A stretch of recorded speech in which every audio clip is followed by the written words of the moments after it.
Amigas e amigos, esta aparente movimentação de alguns ministros do Supremo Tribunal Federal, STF, no sentido de tratar dessa questão aí da prisão após condenação em segunda instância, merece ser acompanhada com muita atenção. Ainda não dá para saber exatamente do que se trata, é uma coisa muito indefinida.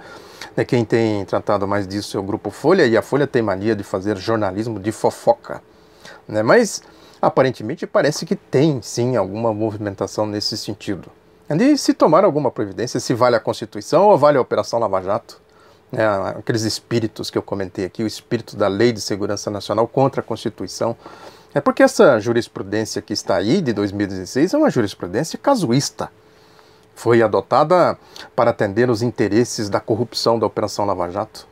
O lodaçal lá da Operação Lava Jato, a indústria da delação premiada, a indústria da maracutaia, daquele submundo de corrupção que a gente sabe que tem ali, comandado nesse submundo, comandado pelo Bolsonaro de toga, o juiz Sérgio Moro.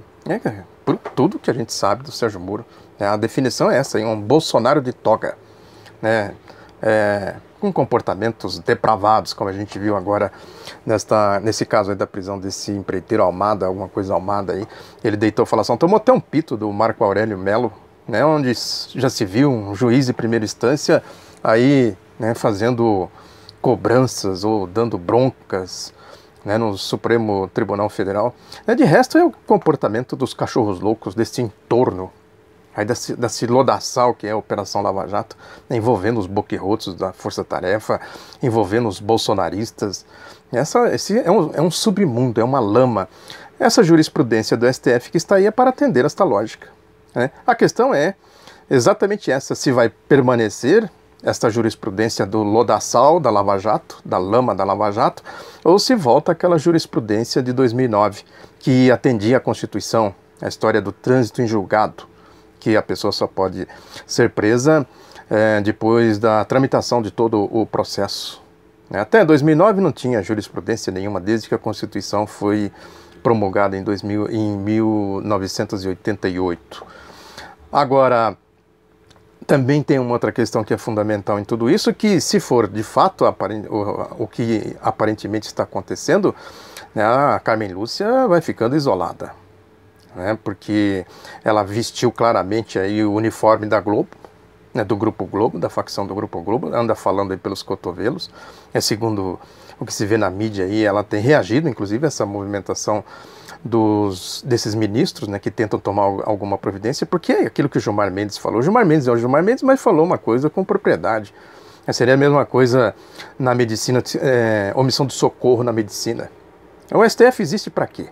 Então fecha o STF, rasga logo a Constituição, não vale mais nada, vale o espírito das leis de segurança nacional, que é a Operação Lava Jato, esse submundo, esse lodaçal que é a Operação Lava Jato, substitui tudo logo e vira aí essa ditadura de toga, como se tem falado por aí. Seria entregar de vez o comando do país nas mãos do que há de mais apodrecido na sociedade brasileira, que é a lógica do Grupo Globo.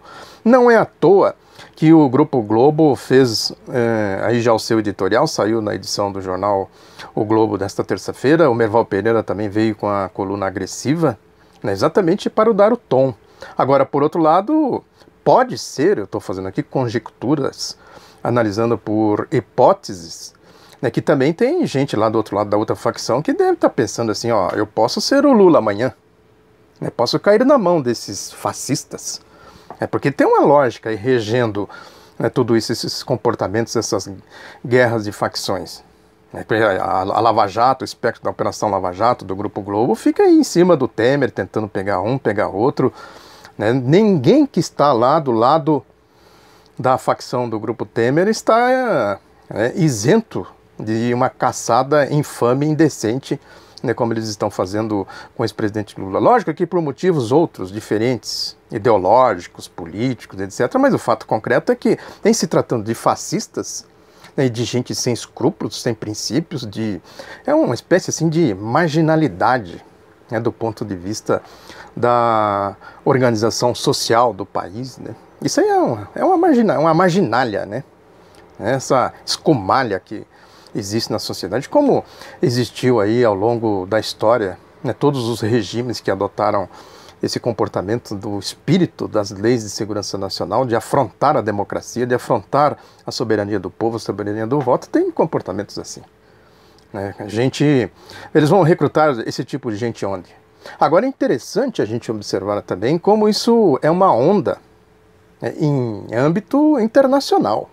Em outros países, lá na França, por exemplo, a gente acabou de ver aí esse episódio do ex-presidente Sarkozy.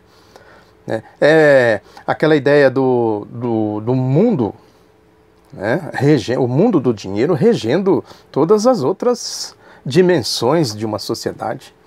E para isso é necessário afastar aí a classe política. Eles vão buscar as reservas para fazer tudo isso onde? Primeiro na mídia, né? A mídia é indispensável para eles, que é o instrumento para fazer a mediação ideológica da sua ideologia, né, fazer a manipulação política e ideológica. E em outro lugar que eles podem pegar esse tipo de gente sem escrúpulos, né, que está disposto a fazer qualquer negócio, né, fazer qualquer tipo de trabalho sujo, né, é nesse submundo aí do poder judiciário, como a gente está vendo aqui no mundo, no Brasil, esses setores corrompidos do poder judiciário. Lógico que tem aí, né, por trás de tudo isso, ideologias, sempre falo aqui. Nesse caso é claramente a ideologia aí das grandes corporações, né, de se ter aí um mero fantoche como presidente da República, ter fantoches nos parlamentos. Na ditadura tinha parlamento, na ditadura militar aqui no Brasil tinha parlamento. Tem outros casos, outros exemplos aí de parlamentos fantoches. Para se fazer um mínimo de oposição ali dentro, a gente sabe, quem acompanhou aqui o caso do regime dos latrocidas de 64 viu isso. E agora, a lógica que nós estamos vendo aqui com o submundo lavajatista, exatamente essa tentativa de pôr alguém, né, que seja aí, né, que não tenha a cara da tal classe política, né, e esse binômio, né, essa duplicidade aí de submundos, né, que a mídia e esses setores corrompidos na Operação Lava Jato estão fazendo o trabalho sujo que eles estão fazendo aí, atacando a tal da classe política, né. A partir deste raciocínio, dessa compreensão, a gente entende o comportamento dos cachorros loucos. Por que se forma tantos cachorros loucos? Porque impera a regra do latido. Enquanto imperar a regra do latido, cada vez mais teremos cachorros loucos. E isso aí vai se espalhando. A gente viu aí nas caravanas do Lula, agora lá no Rio Grande do Sul, alguns episódios ali de milícias fascistas armadas. Olha aí. Parece isso aconteceu aqui no Brasil nos anos 30. Os integralistas, as grandes batalhas que aconteceram na Praça da Sé, por exemplo, a batalha lá que os setores democráticos, né, que lutavam contra o fascismo, esses setores puseram os integralistas para correr na Praça da Sé.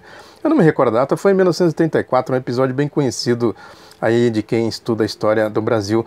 É a reedição daquilo lá, daquele clima de 1930 que nós estamos vivendo. Agora, neste jogo todo, a facção do Michel Temer tende a reagir. Eu estou falando aqui também por hipótese, tende a reagir porque vai ficando cada vez mais, né, encantada, né, como diz o povo, né, por esse avanço dos fascistas, desse submundo, dessa sujeira toda aí do Grupo Globo com a Operação Lava Jato. Agora é isso, né? Eles são adversários à altura, sabem fazer o jogo. O Temer deu um drible aí no Grupo Globo com aquela história do parlapatão Rodrigo Janot, né? Agora é isso, né? Eles vão recrutar essa gente longe da chamada classe política, né? E vão fazendo este jogo que eu falei aqui dessa engrenagem, alimentando os cachorros loucos com os esgotinhos nauseabundos, os antagonistas da vida MBL, a rataria pretoriana midiática, mantendo o ex-presidente Lula, né, com a faca no pescoço, né? E, ao mesmo tempo, né, tentando abater a outra facção, que é essa facção aí do Temer, do Aécio Neves, do José Serra, né, etc. e tal. E vão, aí é isso, né? Enquanto imperar a regra do latido, eles vão alimentando os cachorros loucos, esses crentes safados, fascistas da indústria do dízimo, por exemplo, que não tem nada a ver com crente de verdade, porque a pessoa precisa ser muito safada, né? Esse é o termo, né? Muito desonesta, muito do mal, como diz o ex-presidente Lula, né? Para segurar a Bíblia com a mão e com a outra mão afagar Satanás pela lógica da Bíblia, que é a corrupção, a violência na lógica bíblica. A obra de Satanás é o preconceito social, racial, de gênero, a roubalheira do erário, a superexploração dos trabalhadores, a destruição do futuro do país. É isso. É necessário que a gente entenda esse jogo para também saber, né, fazer o jogo, saber jogar, né, conforme as peças do xadrez são mexidas no tabuleiro aí nesse processo golpista que a gente está vivendo. Muito obrigado pela atenção, divulgue o Outro Lado da Notícia, um abraço e até a próxima.